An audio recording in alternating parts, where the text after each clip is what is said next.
Welcome back to another Mondays with Micah. I have a special guest for you here today. If you have been following along here in the month of June and May, really, I've been doing a series called Grief Education. And in the month of May, but let's even go back. I ran into a little bit of grief, and it's called getting a flat tire. And thankfully the tire did not go fully flat, but I ran over a screw.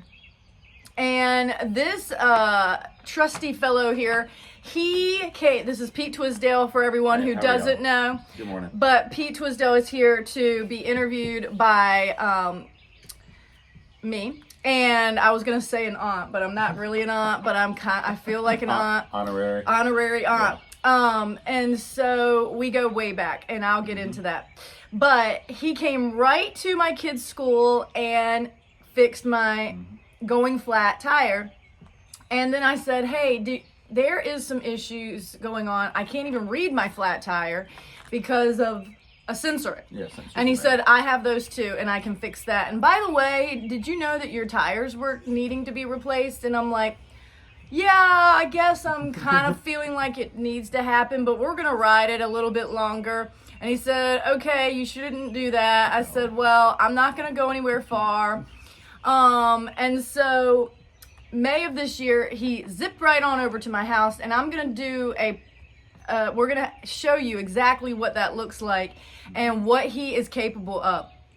So we are talking about grief here, but let me just tell you, as a widow, as a single woman, having a business that he created, so this was not something that was being done locally before. He and his entrepreneurship said, hey, I see there's a need. I think there's a creative way to do this. I'm going to come to you. Let me just tell you, it's brilliant.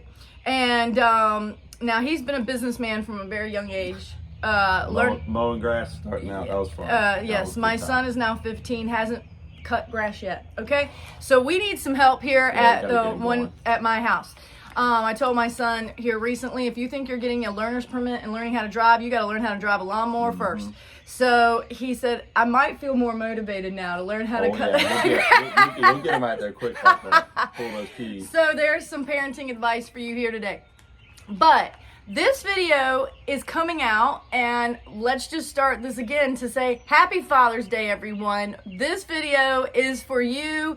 We brought a man in, we brought a father in, we brought a businessman in, and on Mother's Day, I did a little research and figured out what the origin of Mother's Day was. Well, guess what? I have some more research, and I'm excited to tell you about it again. So I'm just going to read a little bit of this, and then we're going to go into it, because since I did this for Mother's Day, I really wanted to do it for Father's Day, and it's brilliant, y'all. I just have to read the information. It says, the forgotten history of Father's Day. This is also from the Almanac. I went back to the source I used before, and it says, Father's Day did not become a national holiday until 1972. Why did it take so long to pass into law, unlike Mother's Day, which was quickly embraced? Why was it controversial at one time? Let's find out. With Americans' history, you might think that the holiday recognizing men would be perfectly acceptable. After all, men dominated American society in the early 20th century. In addition, a Father's Day, or day that recognizes the role of fathers in the family, is an ancient tradition. In history books, there is mention of the Southern European tradition dating back to 1508.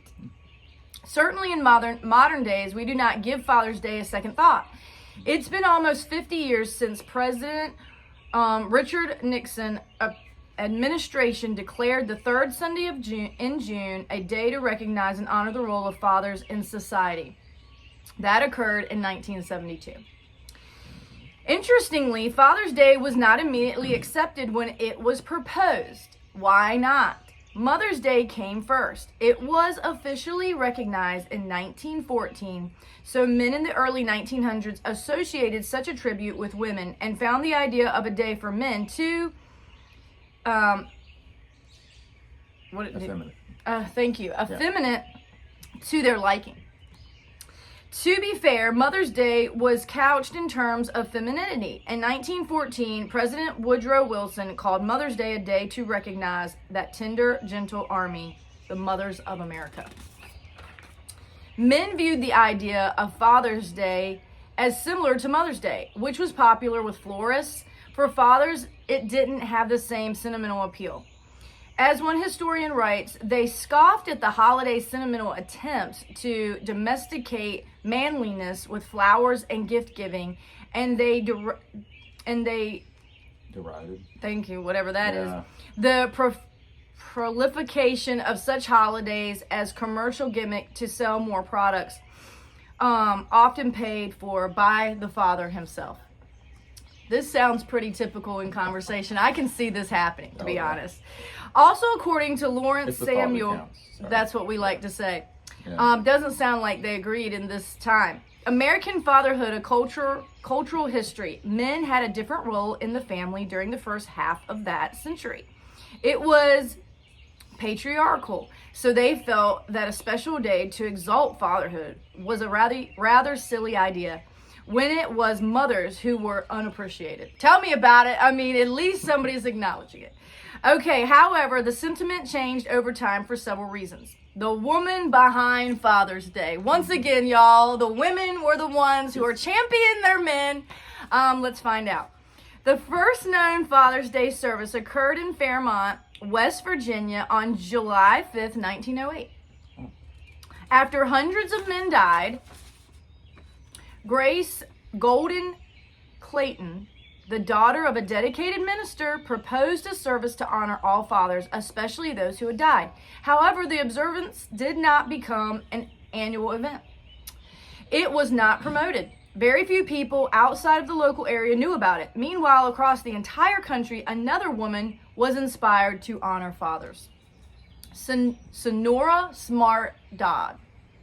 In 1909, Sonora Smart Dodd of Spokane, Washington, was inspired by Anna Jarvis. This is who I talked about on Mother's Day, y'all. And the idea of Mother's Day. Her father, William Jackson Smart, a farmer and a Civil War veteran, was also a single parent who raised Sonora and her 5 brothers by himself after his wife Ellen died giving birth to their youngest child in 1988. There you have it, folks. This was also inspired. It was inspired by a widower. Mm-hmm. Can you believe this? This is why I have to do the research, and it gets me pumped up. A widower was the inspiration, but it was Mother's Day from a daughter who wanted to honor her mother who passed that started the Mother's Day event in the first place. Brought it back around. Exactly. Within a few months, Sonora had convinced the Spokane Ministerial Association and the YMCA, y'all. Mm-hmm. If you watched last week's video, I was at the YMCA and we had started a program there called Lift, talking with widows and widowers, mm-hmm. and some other people who had walked through loss of children that were members of the Y, and they've been coming to a class that I've been doing after their workout class. Okay. And so here the YMCA is included right here to set aside, so the Ministerial Association and the YMCA to set aside a Sunday in June to celebrate fathers. She proposed June 5th. Actually, June 5th was yesterday, which would have been my husband and I's 21st wedding anniversary. So, yes, it would have been. And so we're recording this the day after. I also think these dates are very interesting. Her father's birthday. So the June 5th was going to be her father's birthday. Mm-hmm. But the ministers chose the 3rd Sunday in June so that they would have more time after Mother's Day, the 2nd Sunday in May, to prepare their sermons. This is funny stuff here. That is good. Thus, on June 19th, 1910, the first Father's Day event commenced. Sonora delivered presents to handicapped fathers. Boys from the YMCA decorated their lapels with fresh-cut roses, red for living fathers and white for the deceased. And the city's ministers devoted their homilies to fatherhood. The widespread publicized events in Spokane struck a chord to reach all the way to Washington, D.C., and Sonora's celebration put the idea on the path to becoming a national holiday. However, the holiday did not catch on right away, perhaps due to the perceived parallels with Mother's Day. The first bill was introduced in Congress in 1913, but in spite of encouragement from President Woodrow Wilson, it did not pass. 8 years later, President Calvin Coolidge signed a resolution in favor of Father's Day to establish more intimate relations between fathers and their children and to impress upon fathers the full measure of their obligation. In 1966, President Lyndon Johnson signed an executive order that the holiday be celebrated on the third Sunday in June. Under President Richard Nixon in 1972, Congress passed an act officially making Father's Day a national holiday. 6 years later, Sonora died at age 92. Well, at least you got to see it. Can you believe this, y'all? This lady fought for this, and it happened right before she died. Can you believe that? In her 90s. Yeah, I had to make her feel good. There's more about a few more things, but I just hope y'all hear this here today. She pursued it. It did not drop. And her pursuit got to Washington, D.C., and it took multiple presidencies 4 times for it to get to the finish line, y'all. And she saw this before she passed at 96 years old. This is phenomenal. This stuff gets me pumped up. And who knew that these holidays were rooted not only in love, but the YMCA was involved in this. A widower was involved in this. And here you have it, y'all. I just had to give you some history and kind of teaches you not to give up too. Yeah. Please. She really she stuck with it. She did. And I think because the Mother's Day one had happened, there was a faith and that it could happen again, and it should happen again. So without further ado, I would like you to meet Pete Twisdale. We have known each other since birth. My mother and his mother were pregnant at the same time, and that would have been, what year was that? 91. 91, Yep. Thank you. Well, 90 and 91. Yeah. Well, you and Noah. With your younger brother Noah. That's right. Yep. So it was 91. He was born in July, and my brother was, right? Thank you. That's right. Yeah. So, I'm just making sure my brain's still correct, but I don't know the day. July 15th. Thank you. Yeah. And then my brother was born October 1st. So there were 4 women that were pregnant at the same time. One is my niece. She was born 5 days after my brother. And then there was one more son born, Sam Denton, to Susan Denton, that came in November. So there were these 4 ladies.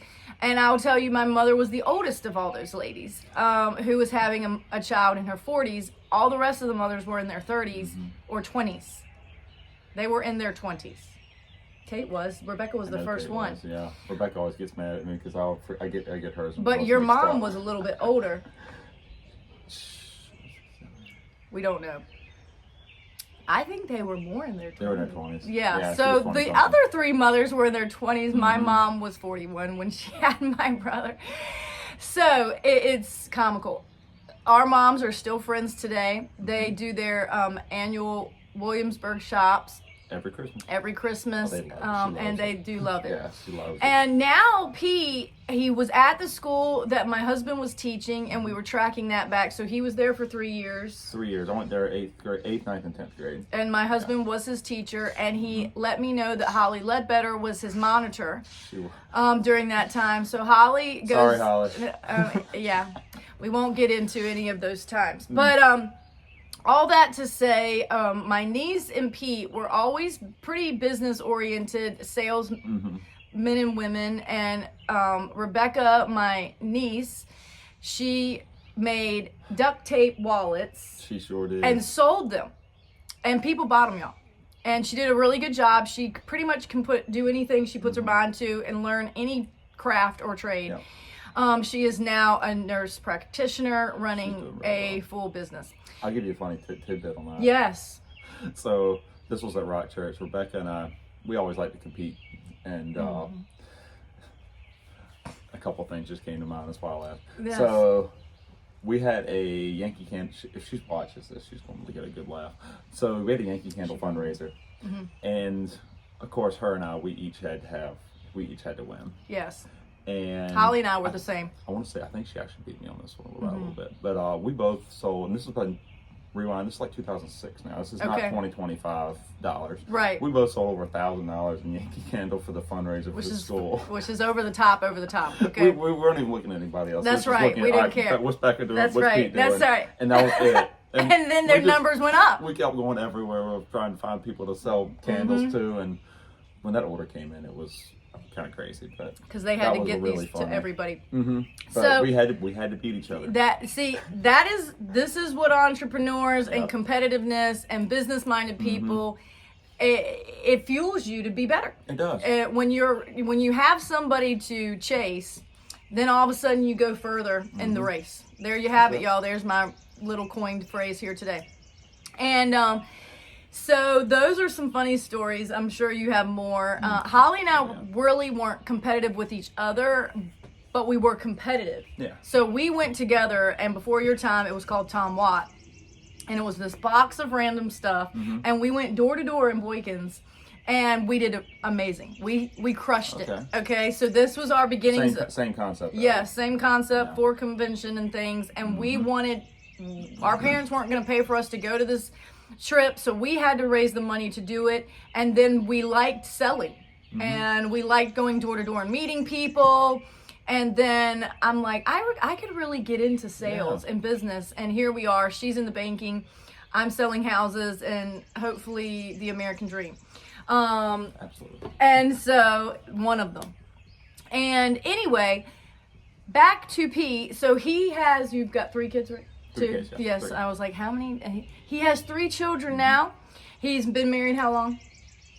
Just over 10 years. Okay. Almost 11. 11. All right. Excellent. And his wife is doing photography. She's a photographer, yeah. So they're both kind of self-employed in a sense, yes? With 3 kids, you need a little flexibility. Yes, you do, especially in the younger years, because the oldest is... we got 7, 3, and 2. 7, 3, and 2. Boy, girl, boy. Very busy time. Oh, yeah, very lively. Yes, and that's okay, because Pete's been lively since he was born. And Don't need an alarm clock. No, you don't. And his parents were our youth leaders. So my youth leaders, and some may say the best youth leaders or the largest youth group that ever was in our history, because it was massive. And Pete came into the picture kind of at the end of my high school years of that time. So there's tons of memories is what I'm trying to say, y'all. The history is deep. But to know that someone that's the age of your brother, and my brother and I are 10 years apart, is now helping me, is funny but cool at the same time. You're like, hey man, can you come on over here? And I think you had to fix something else before that on my car. Something else happened. You had another flat about a year ago. Yes, okay. So I'm still...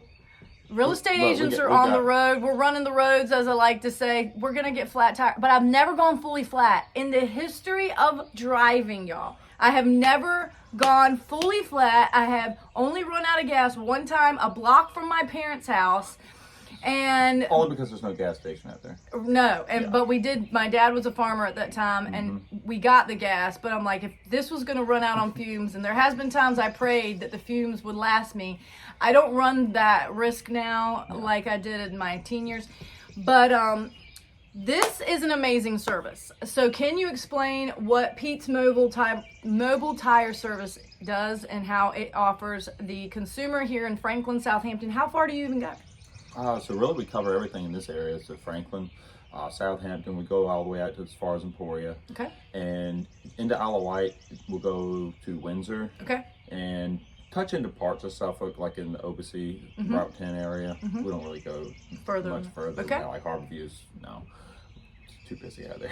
It's too busy out there for that big truck. I'd rather stay here. Yes. And we'll go, let's see, Holland a lot, and down in like Murfreesboro as well. Great. So really what we cover, if you need new tires, most people, who has time to stop at the shop? Well, not really anybody.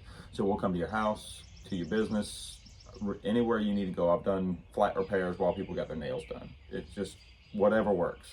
That's a good plug right there. Yeah. I did do that one. That was a kind of fun one.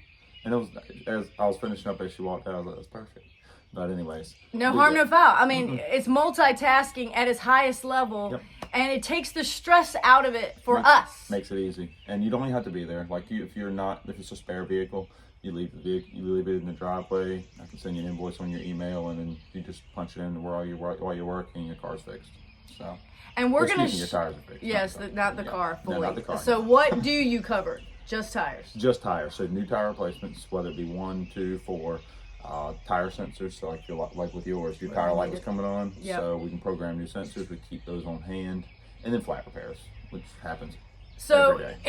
It's a simple business plan, really. Very simple, very narrow, but very but effective. Yeah. But effective. Yeah. And look, how many years? Okay, you just put new tires on mine. How long is that going to last me? Well, you drive a lot, so that's I'd true. say you 3 or 4 years. Yeah, but 3. Yeah, so we're turning over these tires a little bit faster than maybe some older seniors might be. They're maybe putting 5,000 miles on a year. I'm putting 20,000. Yeah. So we're burning that rubber a little bit faster. But I wish I could have thought of this. But you've been doing mechanics for 12 years, did you say? Roundabout, I have to. 12 or 13 now, yeah. And who were the places? Where did you get your start? I started at Bubba's with my cousin, working downtown Franklin, changing used tires.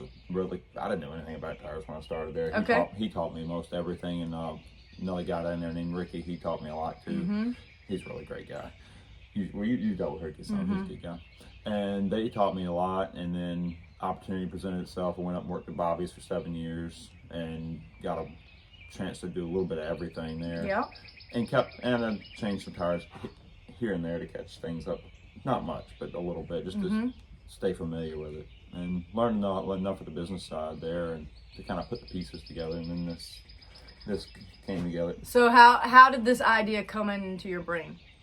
Watching people during the pandemic pay $30 for a hamburger to get delivered to their house.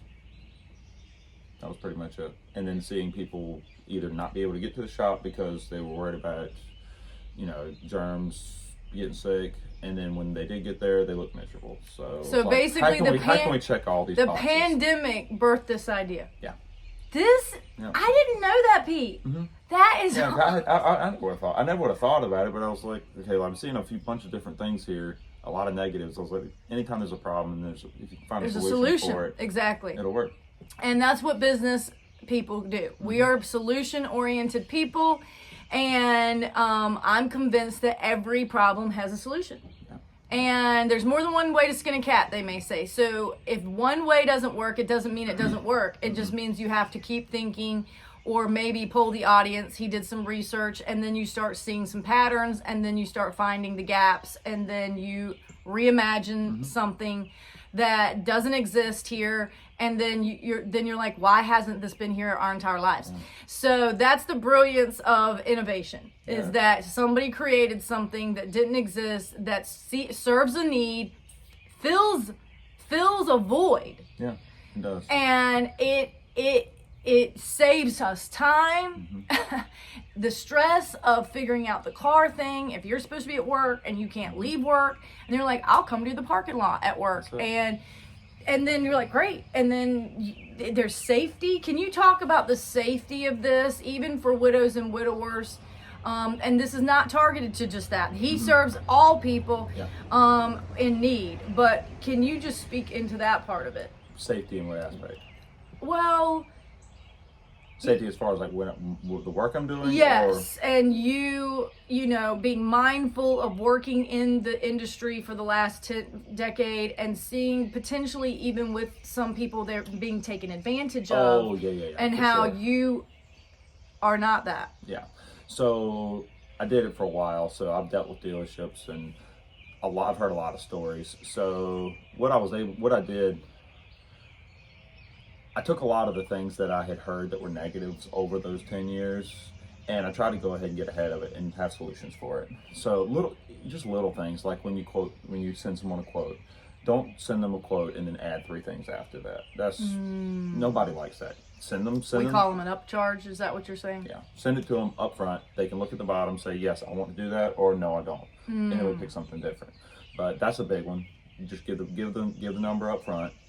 And then a lot of other little things, this is more on the mechanical side, but things I would hear complaints on, like my lug nuts are too tight, or my tire sensors aren't reset. Just very little minor things on my side that really that causes stress to the consumer. Correct. They're easy to fix for me, but then it causes you a headache down the road. So we just dot all those I's, cross all those T's before we leave, and it'll avoid a lot of the problems that you're running into. Because again, if you're a single person, if you're looking at things inside your car that are going off, it's alarm. It may be so basic what he's saying, but to us, it feels bad. Well, it's basic when I'm in your driveway. Right. It's basic to fix it and do it then. And I listened to complaint. Let's face it. I mean, I worked at Bobby's for 7 years. We did a pretty good job. We had a really good crew up there. But you still have the occasional mess up. Things would happen. So I just try to take into account, what did I hear the most of, or what did I hear the most of people complaining at other shops did, and what they wanted us to fix. So we just don't do those things. Hey, it's really again, but that is the awareness that he wasn't just checking the box or punching in the clock at work and just doing the job mindlessly. He took his job seriously. He takes pride in what he does then and now. And when you care about what you're doing, then you want to do it with excellence. We like to use that term. And competitive people do seem to have sometimes a little more excellence because they didn't get there from being negligent or slacking. You have to you have to have drive. Let's use that word. And this works in the tire industry. He's driving all over the place to get to you. And so he has the drive to get to you, and he has the vehicle to get to you. Is there any other thoughts you want to speak on? Whether it is, what is your favorite thing about being a father? Was there something that you didn't expect? Can you speak into fatherhood here before we go into the truck tour? Ooh, that's a tough question. There's a lot of answers that could be there, but I guess I just never really expected the bond you had with your kids to be as strong as it is. It took me a little while, I'll be honest with you, with having little Pete, the first kid, it did not quite click completely until we had the second one. Once we had baby number 2, it was just like, I don't know, it's like I just kind of knew what to do at that point. And then it rolled right on. But yeah, I kind of fish out of water with the first one, I'll be honest with you. And how old were you at that time? 24. Okay. No. 27. Okay, and you, and it took a little bit for y'all to get going. It did, yeah, that was really tough. So she had some infertility problems. So we went through the whole IVF. We started with a bunch of preliminaries. We ended up doing IVF 1, 2, 3 times. God really worked his way in that, because time number 3, Pete was not for that one. I said, we've done it twice. It's not going to, in my mind, it was just not going to work anymore. I didn't see the positives to it. My wife had an opportunity to present itself with the clinic. The clinic actually called her, because everything's really expensive, but the medicines were very expensive. The clinic actually called her, the doctor herself called her, and said, Chelsea, we want to do, each year our team gets one set of gets treatments from the drug company, and then we're able to give it to our patients.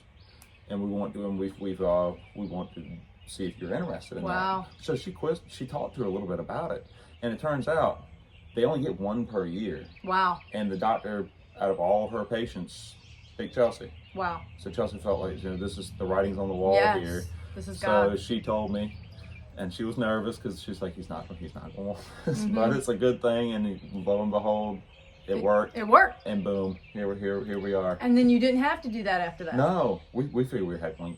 That was going to be child, your kid. That was it. You know, we bought the house according to one kid, and then here comes two more, which we got just enough space. Yes. If we need more, I'll let you know. That's right. Yeah. So we'll tag team back into the business of expanding. That's right. Their growing family, even though they're saying they've grown it and that they're not growing it any further. But they, as they get older, like to have a little more of their own space. But there was miracles in these stories, and so again, it's interesting. We've seen that with a couple of our friends, whether they did IVF or not, that there was some miscarriages and some things that happened, and then all of a sudden, once they had the first one, it was easier to have the second one. But getting that first one to the finish line took a little more time. And how do you prepare for that, Pete? That was not really something you had walked with anyone at that point, had you? You don't really, in my mind, you don't really prepare for it. You just kind of have to jump in. But once you do, I think you kind of learn this with the widow side of things. Once you do, people will reach out to you that have had those issues and problems. It's not really something folks like to talk about. But you were open about it. Yeah. You and Chelsea, you posted some things, and that brought people's awareness into it, which I think allowed them to speak into it. Correct. They felt comfortable approaching you about it after you do that. Yes. Because it's one of those things, like, people just don't feel comfortable talking about it or bringing what it up. About your faith through that journey? What can you speak on? I mean, your mom and dad put a lot of faith inside you, but then when the going gets tough, you really see what you're made of. I think that's where I got after the second IVF portion. I was like, if and when the time is right, God's gonna put it in our path. And then I just, shocker, I didn't see it happening that way. So God's creative. Yeah. So I just didn't see it happening that way. Yes. But that was where we were. You got outruled in that case. We were trying too hard by our own means to make it happen. Just need to let it go, and then it did. And maybe just it's the time. I mean, the timing is part of it, but even like you said, she felt like we needed to do this because the writing was on the wall. Yeah, it really was. And so these are the cool stories, even though there's some hardship in that. I mean, those are tough moments. It's emotional, it's financial, there's disappointment. And that was early on in your marriage. It was. And I never shared this with anybody, throw it out there. So IVF is really expensive. It's gotten a little bit cheaper now, but it's very, very expensive. So when we figured out that's what we had to do, because doctors were saying, it's either kind of now or never to start doing this process. I didn't know how I was going to pay for it. At that point, I was making like $15 an hour. So you can only do but so much with that. It's not in the budget. No, it's not. Even as single parents, or even as just a couple, yeah. So I can't remember. Did I buy that house on Thomaston through you? I think so. Wasn't that in Newsome's? Yeah. Yeah. I think I did. So I ended up brainstorming, like, what do I need to do? This kind of gets back to your entrepreneurship idea thing you said. So I was like, I got to get creative, because at the rate I'm going, I did the math. I was like, this is not going to work. Right. And then adding a kid to it, it's like, this is not at all. So I started looking around. I was like, what can I do? What are the other people doing that are making more money than I am? They're investors. Yeah, exactly. They're flipping houses. So that was I've done a couple since then, but that was the absolute smoothest one that had zero hiccups.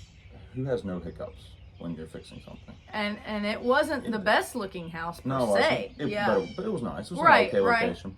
Well, as I'm finishing up, the guy who's currently in it right now, and he bought it, he walks in a few days, like a week before I finished working on it. Finished it right before we're going to sell it. He walks in and wants to buy it. Just wants to buy it. And once it was all said and done, I think I came out of pocket for IVF like $800. And you're talking about like thousands. Tens of thousands. Yep. So and how much time, like from start to finish on that house, is that a 4-month turnaround? I want to say it wasn't. Yeah, it was 3 or 4 months. It wasn't really long. Right. But I was like, it fell in my mind. It just fell into my lap, because the lady that wanted the house, in all rights and purposes, she should have ended up with it, but she didn't. There should have been more problems with it. There wasn't. There weren't. And Should have had. I could have easily had a hard time selling it back in 2016, 17. Yep. You didn't. Walked right up. And it was just like the way things played out. And I didn't see this until after I tried it did it another time or two. Yeah. The way it all played out, that wasn't just normal. Right. He did not have the same. And I didn't know smooth. I didn't know any of this stuff. I'd never done it before. I was like, okay, this shouldn't be happening to a rookie at this. Right. But it shouldn't be this easy. But I think sometimes even with kids, like my son was the easier baby. I said God knew that I needed to have a really, like an easy one, not a fussy baby if I was going to do this again. Yeah. But anyway, so do you see the beauty of, instead of him getting hopeless, when you look at the facts and you're like, it's a dead end. Because it needs to be get that way, get down. And your logic can logic your way out of the miracle. And business-minded people focus a lot on our brain, we trust the brain. But when you're dealing with things like this in your life, the brain doesn't have the answers. You have to go with your heart. Some people call it your gut. That heart thing of saying, no, where there's a will, there's a way. Yep. And then all of a sudden, boom, he's doing some research. He didn't just sit there and complain. I'm not saying you didn't have your moments, but you just didn't sit in it and stay there. You don't let it consume you. Thank you. That's really it. If you want to get out of it and you are motivated to get out of it, then God will make a way. Then you will. That God will make a way. So. Yeah. What a fatherhood story here. I mean, that's a pretty deep start. And for somebody you're saying you were 27, but when did you do the flip? Maybe 25 or 6 would be about right. So at 25 years old, the man flipped his first house. Okay, y'all, like that is not, and it's not like your parents were doing that. No. So this is not something he grew up around. I'm not saying you haven't seen it, but it wasn't in your sphere of influence of people. No, it wasn't like everybody around me was doing it. Right, and he doesn't, none of your friends is really entrepreneurs exactly in that. I'm working on them. Okay, thank you. See, I'm working on he's them. like, look, get out of your head and do this stuff. I've got one good friend. He's really good with woodworking. I'm really trying to get him to. So the entrepreneurs get him rolling. Are a little more willing to risk because what if it actually pays off? Exactly. What if it actually pays your bills every month? What if it gives you a career? Yeah. And for the pessimistic side of your brain, what's the worst case scenario of what could happen? You learn some things. You learn. Well, that's the benefit if you learn things from it. But the worst case is you go back to working 9 to 5. 9 to 5. Which I'm still working 9 to 5. Yes, but there's more flexibility in it. You control your schedule instead of the schedule controlling you. Yep. There are some perks to it, and then there is some.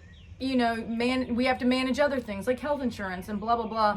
Figuring out more creative ways to do it. I personally like controlling my schedule. I do too. Which, that's going to entail having some 7, 8, 9 o'clock phone calls that you wouldn't have if you clocked out. That's right. So, there is definitely give and takes there. Exactly.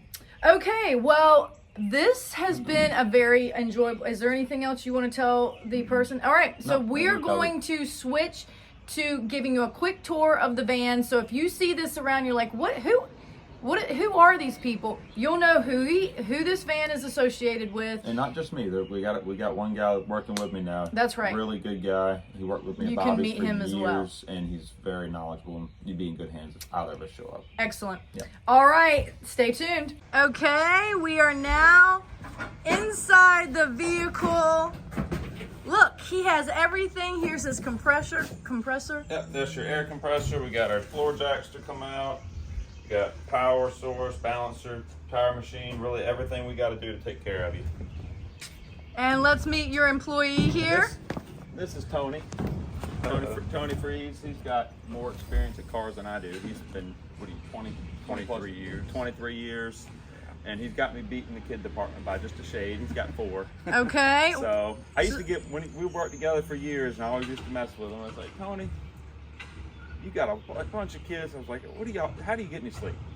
And lo and behold, here I get one, and he was like, "Oh, you're catching me." And I got two, and he started looking at me a little funny. And now I got the third one. It's like, "Look, now you're in the same boat as me."